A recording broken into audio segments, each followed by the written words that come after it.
दोस्तों, आज हम एक ऐसे टॉपिक पर बात करेंगे जो भारत के न्याय और विरोध के अधिकार पर एक गहरा सवाल खड़ा करता है।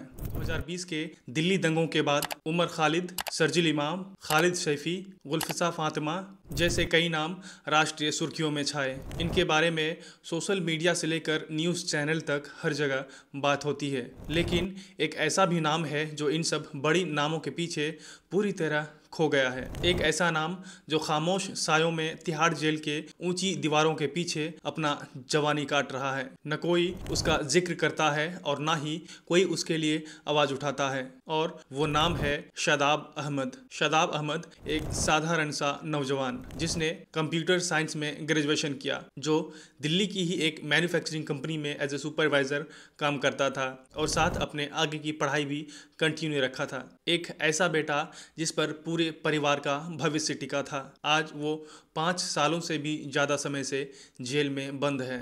शादाब पर दिल्ली दंगों में बड़ी साजिश में शामिल होने का आरोप है, लेकिन परिवार का कहना था उसने सिर्फ संविधान बचाने के लिए एक शांतिपूर्ण विरोध प्रदर्शन किया था।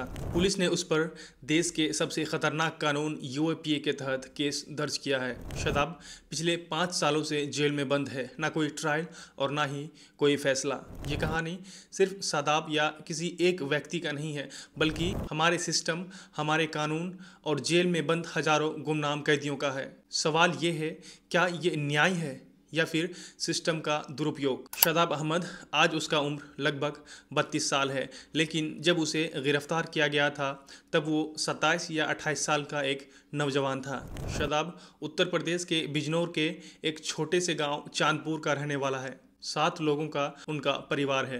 पिता शमशाद अहमद 70 साल का एक बुजुर्ग और एक रिटायर्ड टीचर हैं, जो अब अपने परिवार को चलाने के लिए एक छोटा सा बेकरी चलाने पर मजबूर है। परिवार में पिता, 2 बहनें, माँ और 2 छोटे भाई हैं। शादाब अपने परिवार का सबसे बड़ा लड़का था और उसका परिवार आर्थिक रूप से पूरी तरह उसी पर निर्भर करता था। शादाब ने कंप्यूटर साइंस में ग्रेजुएशन किया और बड़े सपने लेकर दिल्ली की ओर चल पड़ा।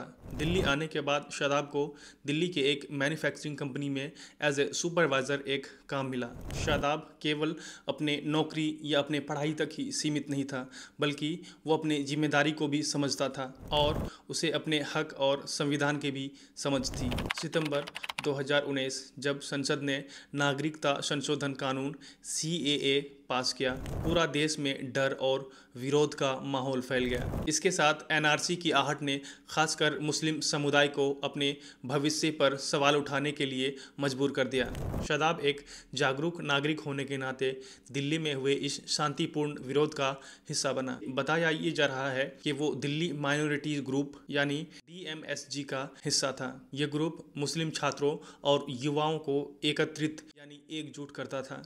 पुलिस के चार्जशीट के मुताबिक शादाब कई ग्रुप्स में एक्टिव था, जैसे people against fascism, save constitution और खिदमत जैसे ग्रुप में। पुलिस का कहना है शादाब अपने काम के बाद जाफराबाद, चांदबाग और करावल नगर की प्रोटेस्ट में जाता और वहां जाकर शाहीन बाग जैसे प्रोटेस्ट में जाने के लिए लोगों को इंस्पायर करता। लेकिन परिवार का दावा कुछ और ही बता रहा है। परिवार का कहना है शादाब कभी हिंसा की बात किया ही नहीं है। परिवार का कहना है शादाब केवल और केवल संविधान बचाने, सरकार की नीतियों पर सवाल उठाने का लोकतांत्रिक लड़ाई में शामिल था। 2020 तक दिल्ली में CAA प्रोटेस्ट की धमक पूरी तरह बढ़ चुकी थी। और फिर आता है फरवरी 2020, जब अमेरिकी राष्ट्रपति डोनाल्ड ट्रंप भारत यात्रा में थे। उत्तर पूर्वी दिल्ली में माहौल और बिगड़ गया। 23 फरवरी से 26 फरवरी के बीच दिल्ली सांप्रदायिक हिंसा के आग में जल उठा। इस हिंसा में लगभग 53 लोगों की जान जा चुकी थी और लगभग 700 लोग घायल हो चुके थे। पुलिस का दावा था ये दंगे सिंपल और सडन नहीं हुए, बल्कि CAA प्रोटेस्टर्स द्वारा प्लान किया हुआ एक सोचा समझा साजिश था, जिसका उद्देश्य देश के इमेज को खराब करना और देश में डिस्टर्बेंस फैलाना था। इस एफआईआर में शादाब अहमद का भी नाम शामिल किया गया और उस पर देश का सबसे खतरनाक कानून UAPA unlawful activities prevention act की धाराएं लगाई गई। पुलिस का कहना था शादाब ने डीएमएसजी और व्हाट्सएप ग्रुप के जरिए से हिंसा भड़काने की साजिश रची। उसने कथित तौर पर हथियार और गोला बारूद जुटाने में मदद किया और उसने विरोध के जगहों को हिंसा के ठिकानों के रूप में इस्तेमाल किया। पुलिस ने शादाब के एक कथित कन्फेशन को भी सबूत के तौर पर पेश किया, लेकिन शादाब ने कोर्ट में इस कथित कन्फेशन को खारिज करते हुए कहा कि पुलिस ने उस पर हिरासत के दौरान जबरन हस्ताक्षर कराए थे। यह एक गंभीर आरोप है जिस पर अदालत में सुनवाई जारी है। शादाब के पिता शमशाद अहमद एक 70 साल का बुजुर्ग है जो अपने बेटे के रिहाई के लिए दिल्ली के कोर्ट, पुलिस स्टेशन और जंतर मंतर पर आज भी धक्के खा रहे हैं। उनका कहना है, मेरा बेटा बेगुनाह है, वो सिर्फ संविधान का बात करता था। परिवार की स्थिति कितना दर्दनाक है ये इस बात से जाहिर होता है कि शादाब की बहन के लिए भी उन लोगों को कोर्ट से लड़ना पड़ा था। 2024 में अदालत ने मानवीय आधार पर शादाब को 8 दिन की आंतरिक जमानत दी थी ताकि वो अपनी बहन की शादी में शामिल हो सके। वो कुछ दिनों के लिए घर आया था, बहन की शादी की रस्में निभाई और फिर वापस जेल चला गया।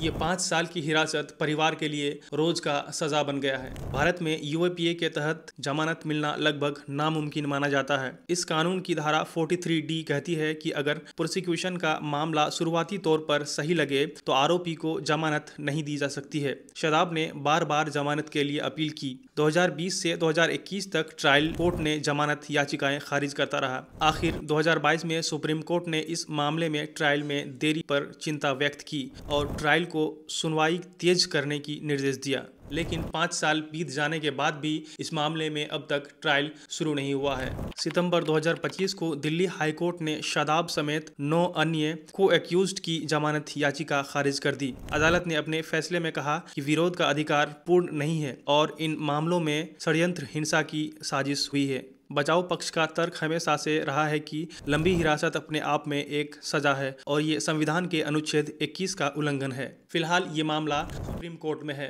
22 सितंबर 2025 को सुप्रीम कोर्ट ने शादाब और अन्य आरोपियों की जमानत याचिकाओं पर दिल्ली पुलिस को नोटिस जारी किया और अगली सुनवाई 27 अक्टूबर को होने की बात कही है। तुषार मेहता जैसे सरकारी वकीलों का तर्क है कि यह राष्ट्रीय सुरक्षा से जुड़ा मामला है और साजिशकर्ताओं को बेल नहीं मिलना चाहिए, लेकिन दूसरी तरफ 5 साल की बिना ट्रायल हिरासत निर्दोष साबित होने के अधिकार को कुचल रही है। दोस्तों, शादाब अहमद की कहानी हमें यूएपीए की कठोरता और उसके दुरुपयोग पर सवाल उठाने पर मजबूर कर रहा है। आंकड़े बताते हैं 2014 से 2023 के बीच यूएपीए के तहत दर्ज मामलों में 150% की इंक्रीज हुई है, लेकिन कन्विक्शन रेट 2.4% से भी कम है। मतलब यह है कि 97% से ज्यादा लोग सालों तक जेल में रहते हैं और अंत में या तो बरी हो जाते हैं या उसके केस खारिज हो जाते हैं। यह जेल ही उनकी सजा बन जाती है। नताशा नरवाल और देवगाना जैसे को एक्यूज्ड को पहले ही लंबी हिरासत के आधार पर जमानत मिल चुकी है,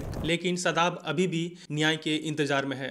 संविधान का अनुच्छेद 19 हमें विरोध का अधिकार देता है, लेकिन क्या शांतिपूर्ण विरोध में शामिल होना व्हाट्सएप चैट के आधार पर आतंकी घोषित कर दिया जाएगा? ये कहानी सिर्फ शादाब की रिहाई तक सीमित नहीं है, यह हमारे लोकतंत्र की कसौटी है। अगर हम एक ऐसे नागरिक के लिए आवाज नहीं उठा सकते हैं जो 5 साल से बिना ट्रायल जेल में है, तो ये सवाल उठता है, क्या हम सचमुच में एक स्वतंत्र समाज में हैं? इस बारे में आपका क्या विचार है? क्या बिना ट्रायल के इतनी लंबी हिरासत न्याय है? कमेंट बॉक्स में अपनी राय जरूर दीजिएगा।